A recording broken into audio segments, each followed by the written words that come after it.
Doc.com. Você bem informado. Olá, muito boa noite. Está no ar o programa Doc.com, jornalismo com responsabilidade. Entramos em junho e as definições a respeito das candidaturas estão perto do final. Para falar sobre a sua pré-candidatura, recebemos hoje em nosso programa o deputado Péricles de Mello, do PT. Também vamos falar a respeito da possível liberação dos barracões da Conab para Ponta Grossa receber uma estação aduaneira de exportação. Nos destaques da semana, vamos comentar sobre duas audiências públicas ocorridas nesta semana na Câmara Municipal. Uma da CPI da Segurança Pública para tratar de questões de segurança bancária e a outra, a prestação de contas do primeiro quadrimestre da Prefeitura Municipal de Ponta Grossa. Tudo isso em 2 minutos, não saia daí. Doc.com, você bem informado. Estamos apresentando Doc.com.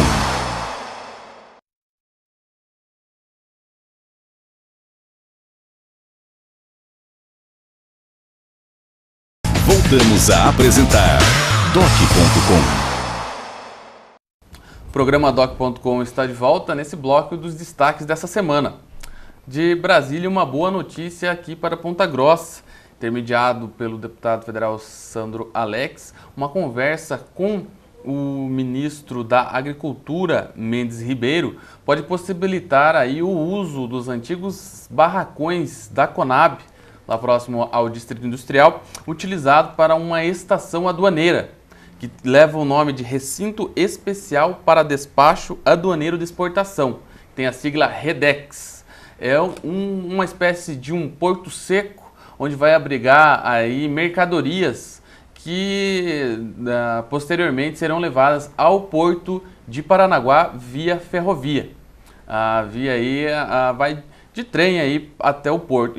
Ao invés dos caminhões terem que descer até Paranaguá, levar as mercadorias até o porto de Paranaguá, colocariam essas mercadorias aqui nessa estação do REDEX e daí sim seria despachado até o Porto de Paranaguá, ganhando em tempo, ganhando aí em vários fatores de exportação. É uma negociação que está em trâmite.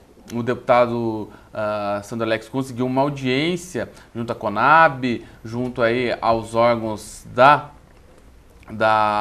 diretoria regional aí da Conab, Ministério da Agricultura e também, logicamente, aí apresentando o projeto ao governo municipal e aos empresários aqui de Ponta Grossa, através da CPG.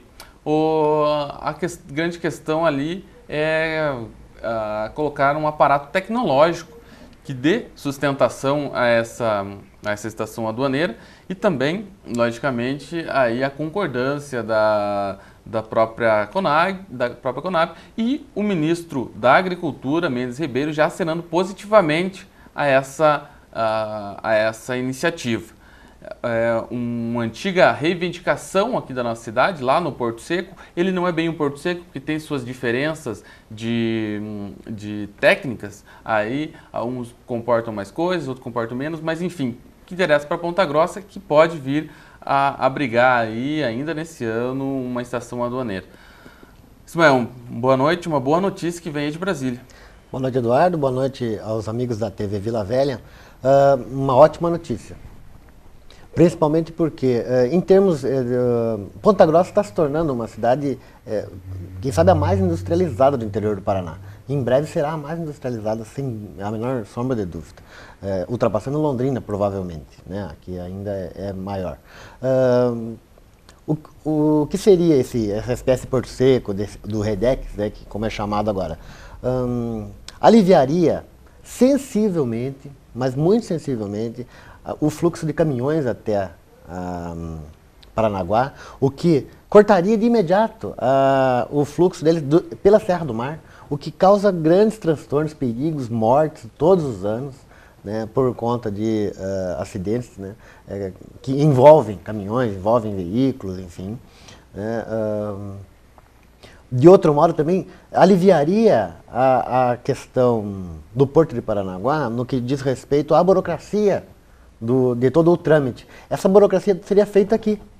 Né? Chegando lá, além de ser por ferrovia, um caminho muito mais seguro do que pelas rodovias, com muito menos desperdício de produtos. Chegando lá, simplesmente pode, a partir de uma simples conferência, embarca no navio e é exportado, né? Então, são inúmeros os benefícios desse empreendimento. Agora esperamos que o que estava faltando, como você disse, é um sonho antigo de Ponta Grossa, já isso. O que estava faltando? Uma ponte segura em Brasília. E agora nós temos essa ponte com o deputado Sandro Alex. Importantíssimo esse trabalho que vem fazendo, importante também que ele se una com outras lideranças aqui de Ponta Grossa para que isso se viabilize o mais rápido possível. Verdade, Ismael, tem uma audiência marcada para esse mês aí para tratar desse assunto. Vamos acompanhar e levar as informações até você, telespectador do programa Doc.com. Ainda nos destaques da semana, 2 audiências públicas ocorreram na Câmara Municipal nessa semana. Uma na terça-feira, outra na última quinta-feira. Primeiro, uma audiência da CPI da Segurança Pública, aí, coordenada pela vereadora Ana Maria, também pelo vereador Edilson Fogaça, que é o presidente da CPI, a vereadora relatora, ouvindo aí Sindicato dos Bancários, ouvindo Sindicato dos Vigilantes, a CUT do Paraná e outras pessoas ligadas à segurança bancária aí das agências aqui em Ponta Grossa. Várias reivindicações foram expostas, cobranças, e o que se pretende fazer é uma legislação para que a segurança bancária seja aumentada. Não só para quem trabalha, para quem atua no banco, mas principalmente pela população que no seu cotidiano usa as agências e de certa forma, corre-se um risco, tendo em vista que essas instituições abrigam grandes valores aí em dinheiro. Então, Ismael, uma legislação para aumentar essa segurança seria bem-vinda também. Sem dúvida, essa audiência pública, a gente acompanhou, né, Eduardo, durante todo o tempo lá, e algumas coisas merecem destaque, porque essa audiência foi sugerida pela CUT, pela central da CUT em Curitiba, né, para trazer essa discussão. Essa discussão acontece em nível nacional, né, e aqui no Paraná a CUT coordena os trabalhos e trouxe para cá uma qualidade de informação, né, a partir dos números dos sindicatos dos bancários, dos sindicatos dos vigilantes, até mesmo através da própria CUT. E isso redundou num benefício muito grande para Ponta Grossa, mesmo sendo uma coisa nacional, redundou num benefício muito grande para Ponta Grossa, porque aqui temos pessoas que conhecem muito bem a relação da cidade, o que é natural. E um dos destaques da audiência pública foi a participação do tenente Fábio Canteri, da Polícia Militar, num pronunciamento de pouco mais de 5 minutos, quem sabe. Ele sugeriu pelo menos 3 leis que podem ser totalmente viabilizadas na questão da segurança bancária, e o que vai trazer muito mais tranquilidade para Ponta Grossa e, enfim, colaborando também, de um certo modo, para toda essa discussão que acontece em nível estadual e em nível federal. Pois é, Ismael, a gente acompanhou realmente lá pelo Jornal da Manhã e várias indicações aí que podem. E o que a gente percebia eram críticas às agências bancárias, que muitas vezes essas instituições se julgam aí acima de qualquer lei municipal e não querem cumprir. Um exemplo é a lei que estabelece os biombos, né? Coisa simples, que basta colocar ali um biombo na frente para que quem está esperando na fila não veja a transação que vai ser feita por quem está no caixa. Coisa simples, mas que muitas agências, infelizmente, não querem cumprir. Não cumprem, levam multas em cima de multas pelo PROCON e, infelizmente, não cumprem. Vamos esperar aí que a CPI apresente esse projeto para aumentar a segurança nas agências bancárias. Na outra audiência, na Câmara Municipal, foi da prestação de contas do primeiro quadrimestre desse ano pela Prefeitura Municipal e também para a apresentação da proposta da LDO, Lei de Diretrizes Orçamentárias. Ambas as audiências aí, uma audiência, mas para tratar desses 2 assuntos, esteve na Câmara o secretário municipal de Finanças, Ângelo Mocelin. Um dos destaques dessa prestação de contas do primeiro quadrimestre é o superávit de 36 milhões aí, inicial, superávit primário, como se chama, aí, num aumento aí de quase 9 milhões em relação a 2011, quando foi registrado aí 27 milhões de superávit. Superávit que é, como destacou o secretário, pela arrecadação que vem, principalmente de IPTU, nessa época do ano, nesse início de ano, ele faz um caixa lá em cima e ao longo do ano ele vai usando esse dinheiro para sanar aí os compromissos, as dívidas da Prefeitura Municipal. Pelo lado da LDO, a estimativa do orçamento contido na LDO, para orçamento para 2013, que o próximo prefeito irá administrar, de 436 milhões e 900 mil, ou seja, quase 437 milhões. Lembrando que esse é um valor que é projetado agora, mas que ele pode, e segundo o secretário, deve chegar aí à casa dos 500 milhões aí de reais para 2013. Porque depende como a arrecadação se comporta durante o ano e, segundo o secretário, deve se comportar bem, assim como se comportou em 2011. Uma boa notícia aí também para Ponta Grossa, mas vamos acompanhar, ver como que se porta essa arrecadação. Podemos dizer que o próximo prefeito vai administrar Ponta Grossa de uma maneira um pouco mais tranquila do que os prefeitos que começaram a trabalhar nos últimos 20 anos, podemos dizer assim, onde desde a década de 90, né, nível de recessão Brasil muito grande, enfim, e cada vez que um governo pegava, que um governante assumia a prefeitura, reclamava das dívidas, dos problemas trazidos pela administração anterior. Parece que ninguém vai poder reclamar do prefeito Pedro Vosgrau. Tomara que seja assim mesmo. É verdade, mas falando em questão de próximo prefeito, no próximo bloco a gente vai entrevistar aí um dos pré-candidatos aqui de Ponta Grossa, a prefeitura municipal aí nessas eleições, que é o deputado estadual Péricles de Mello, do PT. Um instante só, não saia daí, doc.com, você bem informado. Estamos apresentando doc.com.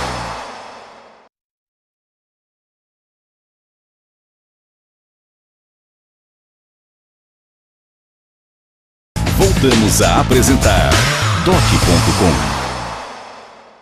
Voltamos com o programa doc.com, hoje na entrevista com o deputado estadual Péricles de Mello. Boa noite, Péricles. Boa noite, é um prazer estar conversando com você e com os telespectadores da TV Vila Velha. Pois é, hoje vamos falar aqui com o deputado Péricles a respeito de pré-candidatura, também a respeito de alguns comentários a respeito de vice, né, que saíram aí na imprensa há alguns dias atrás, e também das contas aí de 2001 e 2003, que estão aí em fase de julgamento de recurso no Tribunal de Contas. Mas, Péricles, primeiro eu gostaria de perguntar para você a respeito de como está essa articulação para viabilizar a sua candidatura e daí depois já encaixar na questão da vice, né? Como que vai ser definido essa questão de vice aí, caso você concretize essa candidatura? Na verdade, eu estou disposto a ser candidato. No PT eu sou candidato escolhido pelo partido, nós vamos concretizar isso nas nossas convenções, que deverão acontecer no dia 30 de junho. E nós estamos fazendo relações, conversando com partidos aliados. Eu tenho procurado praticamente todos os partidos que dão sustentação ao governo federal. O Congresso Nacional do PT determinou que o partido não pode se aliar com o DEM, com o PSTB e com o PPS. Então, tirando esses partidos, tem um diálogo muito franco, aberto e muito, assim, fraterno com as demais forças políticas. Eu tenho conversado bastante com o PR, o João Barbiero, que é um dos diretores que teve Vila Velha, uma pessoa que eu admiro muito. Tenho conversado bastante com o PMDB, com quem eu tenho laços históricos.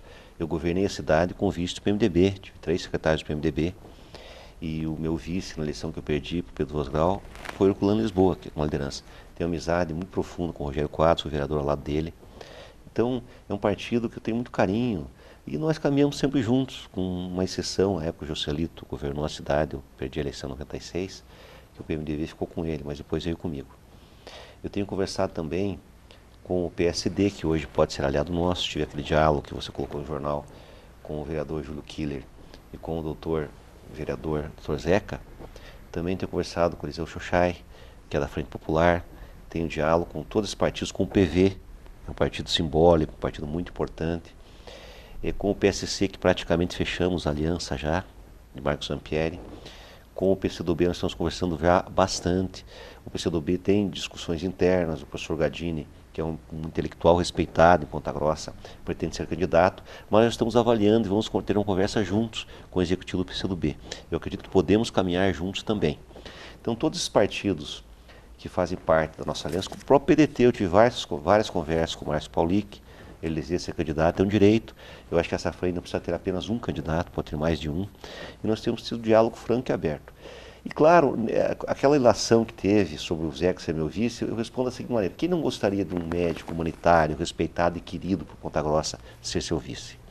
Quem não gostaria que João Barbeiro fosse seu vice? São duas lideranças muito bem avaliadas, pode ser candidatos a prefeito, qualquer um deles, bem avaliadas em qualquer pesquisa. Então, e com os outros partidos também tem pessoas admiráveis que podiam ser vice se eu fosse candidato a prefeito. Na própria Frentinha, no PMDB, tem grandes companheiros lá. Nós temos no PMDB lideranças importantes, como Lisboa, como o Rogério Quadros, o Demário, que é um militante da Associação Comercial, empresário, respeitado em Ponta Grossa. E eu podia citar vários nomes.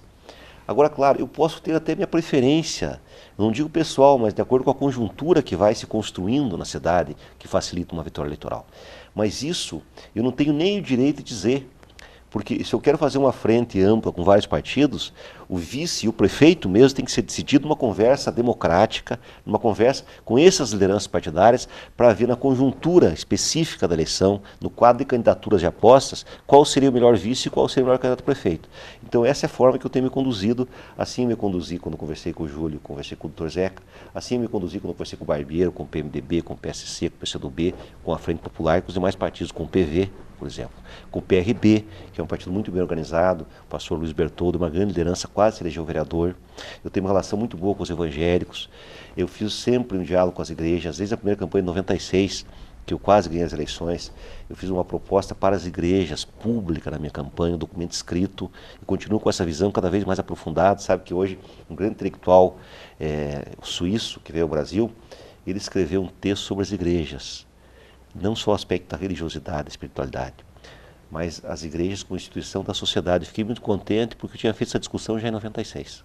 E, deputado, em meio a essas discussões, a todas as conversas com partidos da base do governo federal aqui em Ponta Grossa, o que a gente percebe, e temos até escrito isso no Jornal da Manhã, é que caminha-se aí para uma polaridade entre um candidato que venha a ser apoiado pelo governo federal, que a preferência, e logicamente pelo senhor pertencer ao PT, né, o seu nome está aí como principal pré-candidato, e também temos a possibilidade de um pré-candidato hoje, que vai se tornar candidato aí a partir do mês que vem, o deputado Marcelo Rangel, até seu colega lá de Assembleia Legislativa. O senhor vê também essa questão de polarização entre essas duas frentes? Pode ser que aconteça, essa conjuntura que está sendo construída. Se eu for candidato e o João Barbeiro não for candidato e o Paulic não for, a eleição está polarizada. Eu digo a você com toda franqueza que eu não tenho nenhum receio de polarização. Nunca. Política, a primeira virtude da política é a coragem. E quem conhece a minha história sabe que eu fui candidato em 82, sem nenhuma possibilidade. Meus colegas mais conservadores da universidade até brincavam comigo, me apelidaram de prefeito durante um certo período para brincar, me satirizando. Eu cumpri uma tarefa partidária. Era a primeira eleição do PT, nós não tínhamos praticamente recursos para nada, era uma eleição impossível, mas eu aprendi muito naquela eleição. Em 96, Eduardo, eu tinha sido eleito deputado com 7 mil votos em Ponta Grossa e 3 mil votos fora do Paraná. Todos do PT se elegeram com de 10 a 11 mil votos. Eu, Ângelo Vanhão e os demais deputados, 5 deputados. Eu saí candidato com 4 minutos e meio. Eu tinha 22 candidatos a vereador do meu lado. Era o PT, o PV e o PCdoB. Nós não tínhamos recurso nenhum. Eu fiz uma campanha caseira, uma câmara simples, mas nós tivemos a leitura correta, Ponta Grossa, e encantamos a cidade. Eu comecei a crescer. No dia 14 de setembro, saiu o Ibope, eu em segundo, Cláudio terceiro, Júlio primeiro, eu virei prefeito, não podia andar na rua. Foi uma coisa mágica. E eu perdi a eleição porque não tinha estrutura nenhuma e porque eu não fui bem num debate. Eu tinha mostrado uma posição tranquila e num debate eu fiquei um pouco irado com algumas questões que afetavam a minha vida familiar, minha relação com a minha filha. Aquilo quebrou um pouco a minha imagem, e como eu não tinha estrutura, eu perdi a eleição, eu fiquei em segundo lugar, fiz 43 mil votos, eu saí de 51, 52 e o Paulo 31. Ganhei as outras eleições. E no momento interessante, né, que eu era prefeito, eu perdi a eleição por 3%, com uma ampla frente. Por que eu perdi a eleição? Erros de campanha e erros administrativos. Eu acho que esse tempo que eu fiquei fora da prefeitura, fiquei na Sanepar um ano e meio, eu aprendi muito. Eu tenho uma consciência profunda daquilo que eu errei, dos erros do nosso governo de gestão, mas também dos acertos, da linguagem nova que nós propusemos em Ponta Grossa, da participação popular, do resgate da identidade da cidade. Mas governei numa época muito difícil. Eu governei no final do período Lerner, de 8 anos, final do Fernando Henrique Cardoso. Praticamente eu não recebi nada, porque os governos já estavam numa espécie de decadência. Esse momento agora é um momento primoroso. Nós pegamos um momento do Brasil em que nunca uma presidente na história do país foi tão bem avaliada. A Dilma hoje está bem mais avaliada que o Lula. É a primeira presidente que enfrenta o sistema bancário com coragem. Nunca, desde 86, quando foi instituída a taxa Selic, a taxa de juros, nunca o juro foi tão barato. O Brasil tende a diminuir. Nós estamos enfrentando uma crise monstruosa no nível mundial, em que potências econômicas como a Espanha estão numa decadência profunda, sem falar a Grécia, está afetando outros países, e o Brasil cai um pouco o ritmo de crescimento, mas vai crescer quase 3% esse ano que vem tende a crescer mais. O desemprego não está aumentando assim de forma expressiva, pelo contrário. É um governo que fez distribuição de renda, em que as pessoas... essa relação, senhor deputado, logicamente pertencendo aos quadros do PT e compartilhando desses ideais, né, Claro, veja bem. Pretende ajudar, por exemplo, principalmente na campanha, numa campanha claro, que se vislumbra, que tem que ser bem as pessoas, eu não preciso nem falar, porque as pessoas sabem quem eu sou. Sabem quem eu sou. Então, o meu vínculo ideológico, o meu vínculo afetivo, o meu vínculo, a minha existência foi dedicada à construção desse partido, um projeto de transformação do Brasil, de Ponta Grossa, do Paraná. Então, se nós governarmos nesse momento histórico com forças maduras, uma ampla aliança, eu não cometendo os erros que cometi, permanecendo das coisas boas que nós resgatamos para Ponta Grossa, eu vou ter um amplo apoio do governo federal, um amplo apoio. Se você pegar só os programas do governo federal no Brasil, a busca ativa das pessoas pobres que não têm esses programas, a distribuição de renda, os programas na área da cultura, daí a praça que o Rosal está recebendo, da cultura, podemos receber muitas praças. Na educação, nós temos um projeto do Brasil, pelo Fundeb, que daqui a 2 anos, no máximo 4 anos, toda criança a partir dos 4 anos de idade tem o direito a um CMEI. Há um programa do governo federal, que é o Pro Infância, que está agora 10 milhões para Ponta Grossa, o prefeito compra o terreno, o governo federal dá o recurso para construir o CMEI e o governo contrata os funcionários e a manutenção. O pró-transporte, a juros subsidiado, com carência, para asfaltar vilas periféricas, ruas de ônibus. Quer dizer, eu podia pegar um leque na área do esporte, o PELC, que a Ana Maria tem uma relação muito forte com esse programa, algumas entidades sociais, em que você tem recurso do Ministério dos Esportes e contrata pessoas do povo que têm um saber. Então, um instrutor de futebol, um instrutor de artes marciais, de artesanato, a terceira idade, a criança, e o governo federal repassa os recursos. Hoje esse PELC existe através de entidades. E a Ana Maria tem uma presença muito forte, a vereadora, em 18 comunidades carentes de Ponta Grossa. Ou seja, só a diretriz da Dilma dá um plano de governo para quem conhece a realidade local, a identidade, a singularidade de Ponta Grossa, que nós conhecemos. Nós vamos fazer um governo excepcional e marcante na cidade. Nós, fazendo uma aliança ampla, teremos quadros de todos esses partidos, os melhores quadros para governar a cidade junto comigo, se a população entender que eu devo ser o novo prefeito da cidade. E eu não tenho nenhum medo de polarização, nenhum. Eu acho que uma eleição polarizada é boa, não é ruim. Não é o fato do meu adversário, o deputado Marcelo, que eu respeito, que é um bom deputado, um jovem, também idealista, não é o fato de estar em primeiro lugar na pesquisa no começo das eleições que nos impede de ganhar as eleições. A eleição é um momento de debate franco e aberto com a população, onde cada candidato coloca seu programa, sua visão de mundo, sua visão de cidade. Eu acho que nós estamos muito preparados. Eu tenho uma relação muito forte com Ponta Grossa, com a periferia da cidade, com a universidade, com professores estaduais, uma relação muito forte com o funcionário público, que é um eleitor, dos principais eleitores que me conduziram a ser deputado já pela 4ª vez. Então eu estou muito tranquilo. Eu não me preocupo com polarização. E também não me preocupo se não houver polarização. Eu acho que todos os partidos têm direito a lançar um candidato. Eu tenho uma leitura de conjuntura, vou defender ela junto aos outros partidos, a minha estratégia do PT, vou defendê-la, e se esses partidos entenderem que é a estratégia mais correta para ganhar as eleições, eles irão comigo, não tenho sombra de dúvida. Bem, deputado, sobre essa questão de mais de uma candidatura, a gente vai deixar para tratar no próximo bloco. Vamos para um rápido intervalo e voltamos já com o programa Doc.com. É um instante só, não saia daí. Doc.com, você bem informado. Estamos apresentando Doc.com.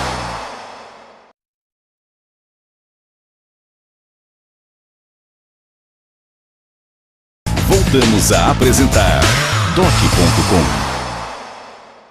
Voltamos com o programa Doc.com na entrevista hoje aqui com o deputado estadual Péricles de Mello, pré-candidato do PT à Prefeitura de Ponta Grossa. Péricles, a gente falava no bloco anterior em relação a uma possível polarização entre o candidato a vir a ser apoiado pelo governo federal e o governo estadual. De repente, uma estratégia também, estratégia dentro da própria frente, seria por lançar mais de um candidato, até para forçar um segundo turno, onde aí sim essas lideranças poderiam convergir em torno de quem passar para esse segundo turno. E aí eu cito dois pré-candidatos que têm peso, até pelo trabalho que vem desenvolvendo nesse período, nesses anos pré-eleitorais, que podem concretizar uma candidatura, que seria o caso do próprio João Barbiero, do PR, como você falou, que tem conversado com ele a respeito de até mesmo de ele assumir uma vaga de vice sua, né? Uma das possibilidades, como você falou. Também existe o Márcio Paulic, né, do PDT, que também vislumbra uma candidatura, mas ele precisaria aí de uma coligação com o PMDB, enfim, com partidos que lhe dessem tempo de televisão e até um apoio político para uma candidatura. De repente, uma estratégia seria lançar dois candidatos, você e mais um deles, para forçar a eleição e ir para o segundo turno? Eu vou ser bem franco com você. Eu gostaria muito que João Barbiero estivesse na nossa frente, assim como o PMDB, o PSC, o PCdoB, o PV, o PRB. Com relação ao Márcio, ele já se colocou claramente como candidato. Eu acho que eu não tenho nem o direito de tentar fazer com que ele desista da candidatura dele. Isso é uma decisão dele. Então, nós conversamos bastante antes, eu senti que ele tinha uma determinação de ser candidato. Eu acho que ele tem todo o direito de ser. Ele tem colocado que se ele não for o candidato do PDT, o PDT lançará candidato. Eu respeito a posição do Márcio. Eu respeito ele como liderança também. Eu não posso ser cego para um eventual adversário. Eu tenho que conhecer meu adversário nas suas virtudes e qualidades, nas suas virtudes e seus defeitos. Tanto o Marcelo como o Paulinho têm grandes qualidades como o Barbiero. Agora, eu sou franco, eu gostaria muito que o Barbiero estivesse ao nosso lado. Gostaria muito que o PMDB estivesse ao nosso lado. Nós vamos sentar juntos e discutir quem é o melhor candidato a prefeito e quem é o melhor candidato a vice de forma democrática, conforme a análise da conjuntura. E essa questão agora, a gente está no início de junho, as convenções iniciam agora dia 10, né, de junho, vai até dia 30, período de escolha dos candidatos, que lá, se não me engano, no dia 5 de julho vão ter os registros de candidatura levados à Justiça Eleitoral, para aí sim começar a campanha. Nesse período de convenções, Pérez, o que pode mudar nesse quadro? Como essa conjectura que você analisa do quadro, ela já está caminhando para essas candidaturas que a gente comentou aqui, a sua, a do deputado Marcelo Rangel, possivelmente aí o Barbiero na chapa aí cabeçada pelo PT e, de repente, o Márcio Paulic, caminhamos para essa conclusão? Fora isso, eu acho que a tendência hoje em Ponta Grossa, segundo o meu ponto de vista, eu posso estar enganado, é que o Márcio saia candidato, o Marcelo, e nós tenhamos alguns candidatos partidos pequenos, e eu vou lutar para que nós estejamos juntos, eu, o Barbiero, PMDB, PSC, PCdoB, estamos buscando o PV também, temos conversado com... Claro que é muito difícil que todos venham para a mesma frente, talvez alguns partidos possam ir com o Márcio Paulic, que é profundamente, uma coisa natural, mas essa é a minha leitura da estratégia eleitoral de Ponta Grossa nesse momento. E eu gostaria de só completar uma coisa, Ponta Grossa vive um momento novo, eu falei das ideias do PT, mas Ponta Grossa tem uma singularidade, está no momento mais importante da sua história, pelas suas condições locacionais privilegiadas, pelo momento do Brasil. Ponta Grossa recebe pela primeira vez uma montadora, que não é uma articulação do governo estadual, é uma articulação... O Brasil é o país que tem mais recebido montadoras pela política do governo federal, que é articulado com o governo do estado, já começado do governo Requião, trouxeram a Paccar para Ponta Grossa. Essa indústria tem efeito multiplicador, porque o problema da industrialização pontagrossense é que nós tivemos historicamente uma indústria de enclave. tirando a nossa verdadeira indústria, que é o polo metal mecânico, tradição de Ponta Grossa, da madeira, ligado inclusive à economia de reflorestamento da região, as moageiras são indústrias que têm pouco efeito multiplicador, porque o insumo é soja. Elas têm uma transformação simples, então agrega muito pouco, é pouco emprego, mas é importante que estejam aqui. Mas veja que interessante, apesar dessas indústrias todas, Ponta Grossa hoje está no 366º lugar no Paraná, ou seja, 366 em 399 municípios, em orçamento per capita da prefeitura, até 2010, agora melhorou um pouco. Então a PACCAR é uma indústria importante. Nós criamos um polo metal mecânico importante, o polo da madeira, o polo moveleiro, é correto? Porque nós temos a madeira porque é reflorestamento da nossa região. E alimentação, a Sadia é muito importante, só que a Sadia compra insumos do oeste. Ela não está numa cadeia produtiva na região, nós temos que buscar essa cadeia produtiva para alimentação também, fazer transformação industrial. Um prefeito de Ponta Grossa tem que ser o líder regional, porque se a pequena agricultura familiar de Ivaí, de Imbituva, de Castro, de Carambeí estiver mal, essa população vai migrar para cá numa situação de pobreza, a cidade vai inchar. Então é muito bom, por isso que quando nós discutimos a região metropolitana, alguns municípios não entendem que nós queremos beneficiar apenas Ponta Grossa. A região metropolitana é uma tese, uma luta que privilegia a região, privilegia muito Ponta Grossa e todas as demais cidades. Então, a gente tem que ter uma liderança, a Prefeitura de Ponta Grossa, não só de Ponta Grossa, mas regional, conversar com os demais prefeitos, lutar por uma política de agricultura familiar poderosa, que mantenha, por uma agroindústria local nessas cidades, que agregue valor, porque daí o setor de serviços de Ponta Grossa, mais sofisticado, vai crescer, e o setor comercial. Isso vai ser bom para todos nós, nós vamos ter uma cidade menos pobre, uma cidade mais equilibrada, com mais distribuição de renda e uma região menos pobre. E nós temos que lutar por questões estruturais, por exemplo, a duplicação até Jaguaraíva, até São Paulo. Nós não podemos aceitar que o governador, num acordo com o pedágio, com as concessionárias, faça o controle de Campo Largo, que é importante, e adie, sine die, sem dizer uma data, a duplicação até Jaguaraíva. Nós temos que lutar pela duplicação com Prudentópolis, que é uma joia rara, prejudicado, uma cidade pobre que tem tudo para ser uma cidade maravilhosa. É a cidade que tem a maior porcentual de agricultura familiar do Paraná, que tem uma tradição de comunidades tradicionais, os faxinais, que tem a natureza esplendorosa das cachoeiras, que tem uma cultura polonesa e ucraniana com uma identidade muito arraigada. E nós fazendo essa duplicação, nós vamos vincular Guarapuava e a cidade vai cumprir a sua vocação, que é de atrair indústrias, saber que indústria atrair, ser um polo regional vigoroso e uma cidade com mais distribuição de renda, mais identidade da sua população, e uma cidade mais fraterna, com programas sociais que o governo federal pode nos ajudar muito. Pois é, todos esses programas, deputado, que o senhor citou, até inclusive ligados ao governo federal, também em caso de um novo governo seu, né, do PT aí em Ponta Grossa, como ficaria a relação com o governo do estado, né? Veja, eu tenho uma relação, um prefeito, e nisso o Vosgrau é muito sábio. As pessoas às vezes querem que eu critique. Eu critico o Pedro Vosgrau em coisas que nós somos diferentes, mas tem coisas que eu admiro nele. Quer dizer, um prefeito PSDB conseguir todos os programas que ele trouxe com o governo federal Ponta Grossa é uma coisa rara. Isso tem que ser admirado. Mesmo quem não tem, os setores que não têm simpatia pelo Pedro, que tem críticas a ele, tem que entender que isso é uma questão correta.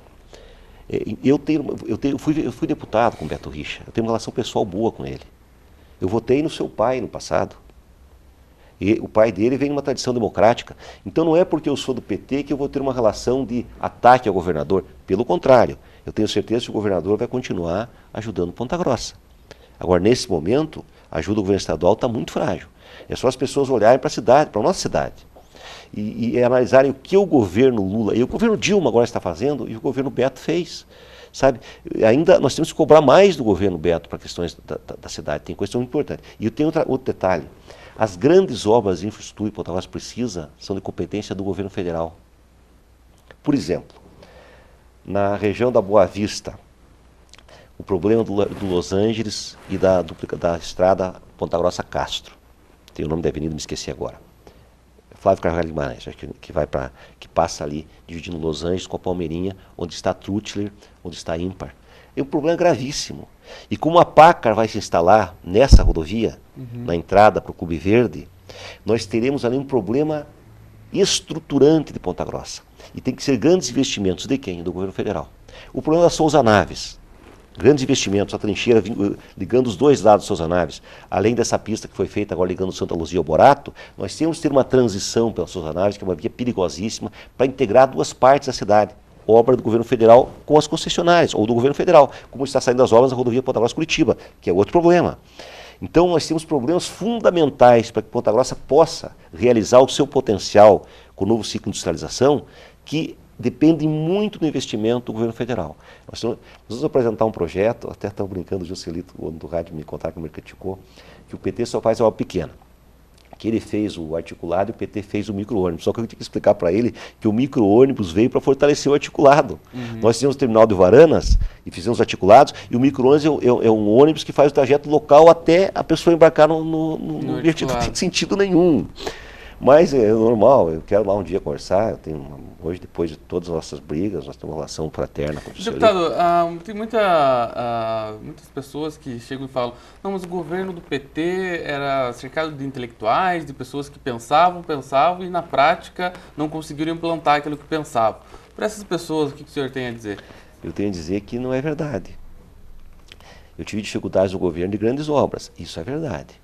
O Lago do Olarias, o prefeitura não terminou, eu fiz o Lago da Madureira, eu fiz o Rio Verde, eu fiz o Shopping Popular, eu implantei a Guarda Municipal, eu implantei a universalização da pré-escola, criei o Sistema Municipal de Educação Infantil, modernizei, criei a praça de atendimento da prefeitura, fiz o orçamento participativo, criei a Saúde da Família, que Ponta Grossa era a única cidade de porte médio que não tinha Saúde da Família, nós criamos 22 equipes, nós temos uma boa gestão na saúde, apesar das dificuldades extremas.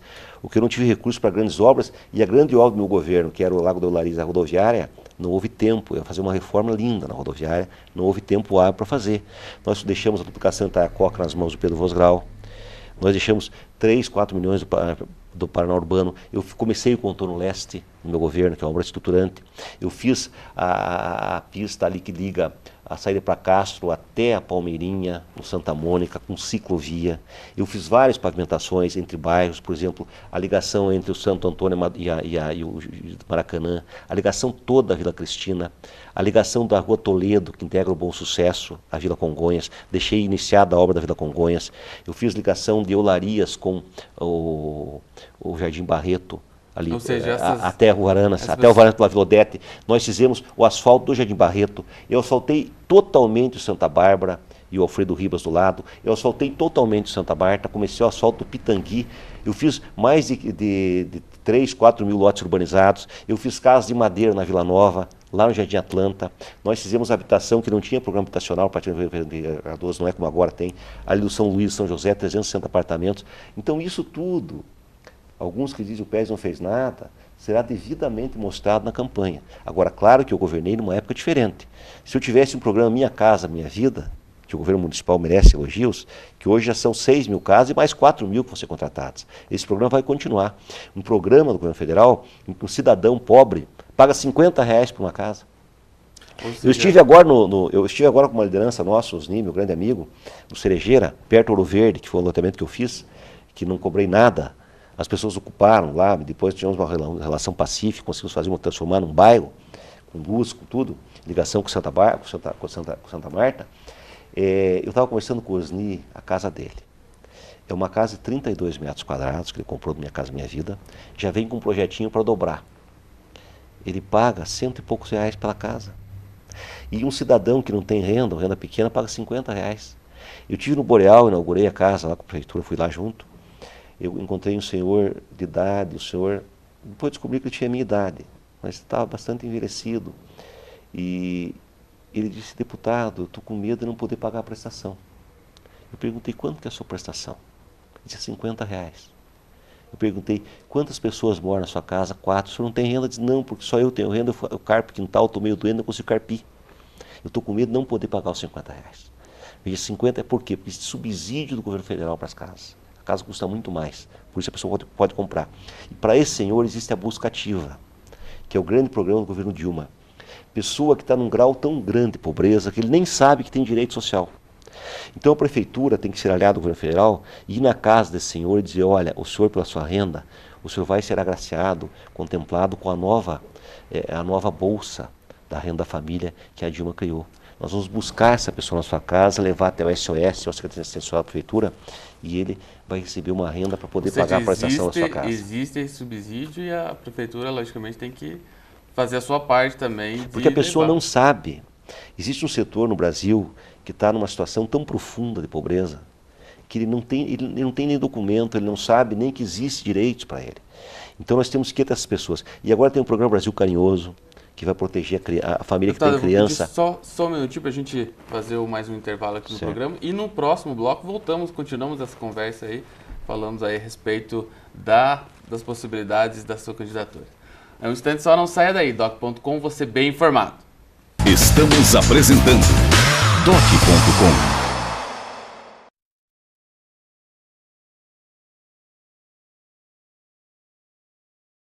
Voltamos a apresentar Doc.com. Voltamos com o programa Doc.com na entrevista com o deputado Péricles de Mello. Bem, deputado, falávamos da sua pré-candidatura, do que o senhor pretende fazer essa parceria com o governo federal, que vai beneficiar Ponta Grossa. Mas também não podemos deixar de falar da sua situação das contas, né? Que tiveram parecer contrário do Tribunal de Contas, foram até reprovadas aqui pela Câmara Municipal, mas com recurso o senhor conseguiu aí com que voltassem a ser discutidos pelos conselheiros, pelo Tribunal de Contas. Tem a situação de 2001 e a situação de 2003. Inclusive, a situação de 2001 estava na pauta da última quinta-feira para ser votada, acabou sendo retirada, adiado o julgamento pelo conselheiro Hermas Brandão. Se eu não me engano, até informação sua, a de 2003 tende a ser votada no próximo dia 14. Até porque no dia 7, agora na próxima quinta-feira, é feriado, não vai ter a sessão, né? As sessões no pleno são todas as quintas. Como está essa situação? Como que o senhor está vendo? É possível reverter essa situação? Estou muito tranquilo com relação à possibilidade legal da minha candidatura. As contas de 2003 vão ser aprovadas, porque o próprio parecer, que eram as contas mais complicadas quando a Câmara votou. Quando a Câmara votou, só para a gente ver como nesse aspecto foi errado, o parecer do tribunal dizia que eu tinha gasto 19% de educação. Eu já tinha chegado em 24,2% e agora o próprio parecer diz, bom, se nós considerarmos que houve um resto a pagar em 2002, pago por cento em 2003, de R$1 milhão quase, fechou os 25%. Ficou duas questões. Essa da educação, que a própria divisão de contas, que é um órgão técnico, um órgão muito específico, que a função dele não é quem decide, é um órgão que dá uma assessoria para os conselheiros. Restou essa questão e a questão de um déficit de 0,8%. E o próprio auditor diz, bom, o déficit tem que ser zero, mas esse tribunal costuma aprovar déficit até 5%. Então minhas contas de 2003 serão aprovadas, que era mais complicado.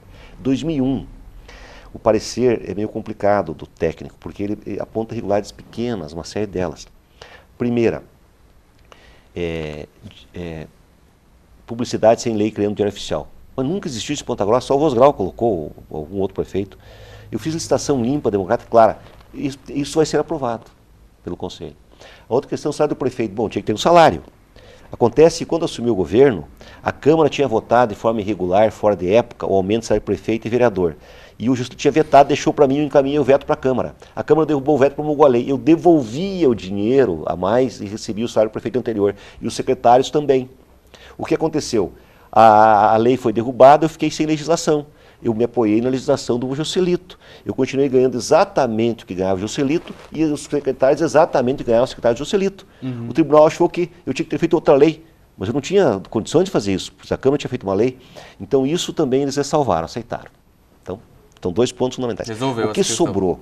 Sobraram questões técnicas, vou te explicar. Um encontro de contas com a Copel.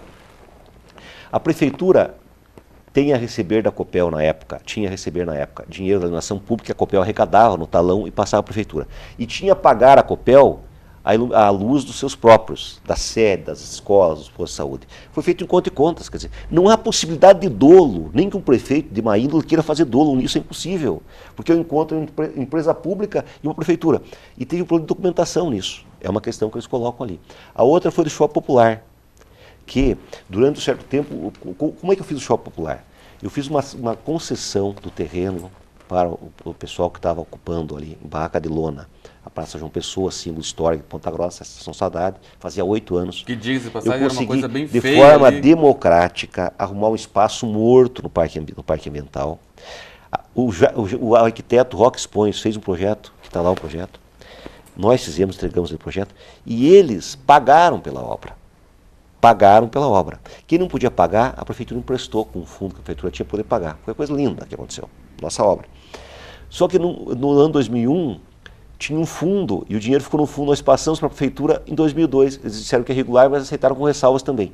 E sobraram algumas conciliações bancárias que não batem. O que significa isso? É bom as pessoas que estão ouvindo entender. Quando acontece o erro de conciliação, um técnico, por erro lá, ele lança 2 vezes a mesma receita. Não vai bater a conciliação. Ou ele lança 2 vezes a mesma despesa. Isso tem que ser acertado, solta o documento. Então são essas irregularidades que existem em 2001, apenas essas. São irregularidades técnicas. Mesmo que eu tenho certeza que vai ser aprovado, mas se porventura não for, o parecer do tribunal foi rejeitado por causa dessas 2, 3 questões técnicas. Será que algum juiz em sã consciência vai me tornar elegível por causa de 3 questões técnicas, quando a lei de elegibilidade diz o seguinte, que o prefeito, para ficar inelegível, um ex-prefeito ou prefeito, ele fica elegível se ele tiver suas contas desaprovadas pelo órgão que é a Câmara, o parecer do tribunal, como foi o meu caso, por irregularidade insanável que parta de improbidade administrativa dolosa. Eu acho que mesmo que o tribunal rejeite essas contas, eu não serei nem impugnado na minha candidatura. Vai entrar impugnação, já sei até o advogado que vai entrar, e quem foi a pessoa que mandou. Eles vão entrar com uma ação de impugnação, sem o nome do advogado, não posso falar, mas sei. E eu acredito que já em primeira instância o juiz não me impugna. Agora, se me impugnar em segunda instância, eu vou ser absolvido, mas eu acredito em primeira instância. Então eu estou muito tranquilo. Agora, claro, eu espero ter uma campanha com as contas aprovadas e acho que vai acontecer isso. E, deputado, e esses comentários aí que se fala, não, o Périx vai ser candidato, é sustentado por uma liminar judicial e tudo isso que pode ser derrubada na frente e tal. Vamos fazer o seguinte, vamos o seguinte, se qualquer candidato, se alguém resolver impugnar uma candidatura, por exemplo, eu faço umas gravações do Marcelo no seu programa de rádio e pego um advogado e diz, o Marcelo está na campanha antecipada. Entro com a impugnação da candidatura dele. Se o juiz entender que está impugnado, ele vai estar com uma liminar, ele está subliminar. Então, isso é uma circunstância, pode ser com qualquer candidato. Isso que a pessoa, é que é uma cultura no Brasil que está arraigada no povo. Bom, a contas aprovadas, prefeito inelegível. Então, tem mais de 30 prefeitos que foram 10 anos do prefeito do Paraná que saíram candidatos com contas desaprovadas e foram candidatos a ganhar a eleição e governar a cidade. Quer dizer, mas eu não quero muito entrar nesse assunto porque eu tenho uma convicção muito forte que minhas contas também em 2001 serão aprovadas. A gente fala isso porque a gente percebe os órgãos técnicos, né, do Tribunal de Contas, eles continuam aí dizendo que as irregularidades não foram todas sanadas. Mas a gente sabe que o julgamento pelos conselheiros, ele pode colocar como ressalva, claro. Ele tem uma outra isso é uma coisa muito sábia, porque se não houvesse isso, 90% dos prefeitos do Paraná teriam suas contas ajeitadas, porque é impossível não cometer um erro técnico na prefeitura. É impossível. Se desaparecer um documento lá que o prefeito não tem culpa, o prefeito tem as contas aprovadas. Então eu estou muito tranquilo com relação a isso, mas claro, é uma coisa que me preocupa as pessoas do meu partido, mas eu acho que nós temos uma assessoria, o meu advogado é o advogado também do partido, que é o Guilherme Gonçalves, ele está dando muita tranquilidade para mim nos encaminhamentos posteriores à decisão do tribunal, agora dia 14, ou quem sabe as contas de 2001 demoram um pouquinho mais, até dia 21 de maio, mas eu estou muito tranquilo. E veja, quando eu queria responder questões intelectuais, eu tenho crítica no meu governo. O telespectador que está me assistindo tem a certeza, eu sei onde nós cometemos erros. E agora, eu sei que às vezes o intelectual, a burocracia do poder público, às vezes até melhor participar do governo de uma forma externa, sabe? Mas tenho certeza que eu tenho pessoas que participaram comigo, pessoas da mais alta competência. Eu tenho pessoas que eu tenho um orgulho de estarem ao meu lado e continuarem comigo, mesmo que a função que eles exerçam não seja a mesma. Quem me ouve, me assiste, pode ter certeza que eu fiz uma autocrítica profunda dos erros que cometi em Ponta Grossa. Eu sei um por um. Os erros na campanha, por exemplo, inaugurar o terminal no mês de junho foi um erro, aquela obra na Rua da Estação foi um erro que me custou votos, aquele monumento que foi vítima de tanto escárnio, né, que eu fiz com a maior das boas-fé, mas o inferno está cheio de boas intenções, como dizia Dante Alighieri. Famoso cocôzão. Eu gostei do conceito e o monumento deu errado, isso foi um erro do governo. Foi 80 mil reais que foi um foi gasto pago errado. caro por isso, 80 mil, foi uma coisa errada. Mas foi uma coisa de boa fé, porque o monumento falava da araucária, falava da água, falava do vento. Era um monumento em movimento que não deu certo. Não funcionou o virabrequim e a água não funcionou, o jato d'água e a bomba. Nós tínhamos que fazer aquela que não estava no projeto original, e eu tive sempre uma dúvida com relação, eu achei que era um pouco brega imitar a Copa do Pinheiro com um arenito artificial, né, quando nós temos um esplendor. Eu tive muita dúvida e, infelizmente, eu cometi esse erro. Pois E é, reconheço o erro. Que eu disse pagar caro, até não nem tanto pelo valor da obra, mas sim pela repercussão que deu depois, né? Deputado, Foi um muita erro. gente taxou, Eu não, tive vou muita fazer um dúvida, e eu pé. tive dúvida, demorei 2 anos para tomar a decisão. Era um monumento homenagem aos Campos Gerais, mas tenho certeza, povo de Ponta Grossa, se for prefeito novo, ali vai acontecer um monumento aos Campos Gerais, que vai ser um motivo de orgulho para todos os pontagrossenses. Deputado, só a gente está encerrando o nosso tempo aqui no programa DOC.com. Só gostaria que o senhor, a gente encerrasse falando agora, né, numa nova campanha, né? O senhor como pré-candidato hoje deve vir a ser tornado candidato a partir das convenções, dia 30 de junho, como o senhor falou. Como o Périx vai apresentar para a cidade aí para justificar uma nova administração? Eu vou resgatar o que eu fiz de bom, fazer autocrítica dos meus erros, mostrar que amadureci, mostrar a capacidade das forças políticas que nos apoiam, o momento que o Brasil está atravessando e um projeto maravilhoso para Ponta Grossa. Não só na área social, na área da educação e da cultura, na área da mobilidade urbana, das obras de infraestrutura, na obra de geração de emprego e renda e qualificação profissional. Vai ser um projeto muito bonito e principalmente na área de saúde, que é um dos graves problemas que afeta o Brasil, mas afeta muito particularmente Ponta Grossa. Ok, então, deputado, gostaria de agradecer a sua presença aqui no programa DOC.com mais uma vez, e as portas estarão sempre abertas ao senhor. Eu quero agradecer e falar com você, eu te admiro muito, como admiro o Ismael. Eu fiquei um pouco chateado com aquela reportagem do Jornal da Manhã, como se eu tivesse já desconversado com relação ao Zeca, mas acho natural, acho você um grande jornalista, te respeito muito, como respeito toda a imprensa livre de Ponta Grossa, mesmo que me critica, que às vezes eu acho que tem uma postura parcial, mas merece de mim todo o respeito e uma admiração por você particularmente. Obrigado. Ok, muito obrigado, deputado. Então essa foi aí as atrações do programa DOC.com. Para você que quiser rever o nosso programa, basta acessar o nosso canal direto no YouTube, no youtube.com/programa DOC.com. Também aí disponível no site do Jornal da Manhã, no jmnews.com.br, e também no site do Plantão da Cidade, no plantãodacidade.com.br. Para você que quiser mandar o seu e-mail para a gente, é o e-mail programadoccom@gmail.com.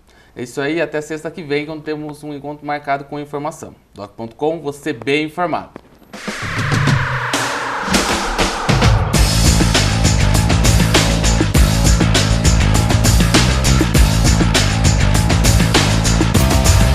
DOC.com. Você bem informado.